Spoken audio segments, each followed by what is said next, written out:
1921 წელს ცნობილმა რეჟისორმა კოტე მარჯანიშვილმა ერთ-ერთ გამოფენაზე ირაკლი გამრეკელის ნამუშევრების მალარია და სიკვდილის ცეკვის ნახვის შემდგომ იგი თეატრში მიიწვია ოსკარ უაილდის სალომეას დადგმის მხატვრული გაფორმებისთვის.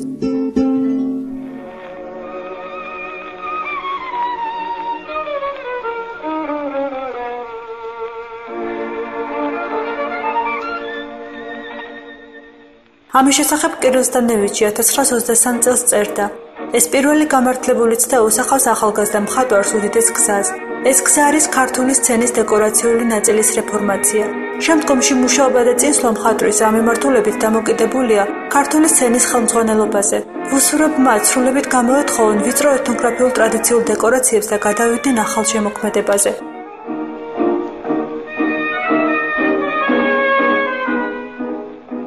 მართლაც ირაკლი გამრეკელი ხდება ქართული სასცენო დიზაინის რეფორმატორი და ამას ხელს უწყობს მისი თანამშრომლობა კოტე მარჯანიშვილთან და ახმეტელთან, ქართული და რუსული თეატრების ორდით რეჟისორ რეფორმატორთან.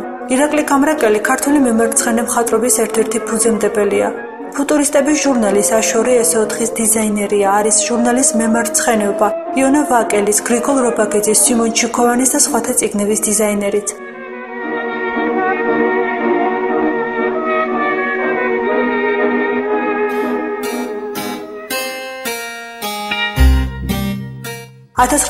წელს მუშაობს კოტე მიქაბერიძის შემდგომში 10 წლეულების განმავლობაში აკრძალულ ექსპრესიონისტულ ფილმზე ჩემი ბებია. იგი აგრეთვე არის ფილმების არსენას და გიორგი სააკაძის დამდგმელი მხატვარი. ირაკლი გამრეკელი დაიბადა 1894 წელს საქართველოში, ქალაქ გორში. თბილისის სასულიერო სემინარიის დასრულების შემდგომ სწავლას აგრძელებს ჯერ როსტოვის და შემდგომ კი თბილისის უნივერსიტეტის სამედიცინო ფაკულტეტზე.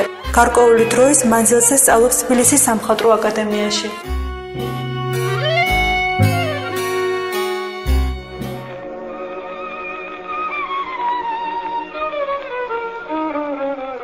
ირაკლი გამრეკელი თეატრისა და კინოს მხატვარი, ფერმწერი, გრაფიკოსი, ფუტურისტი, კონსტრუქტივისტი. მისი ფერწერული და გრაფიკული ნამუშევრები ექსპრესიონიზმისა და არტ-ნუვოს ნიშნების მატარებელია.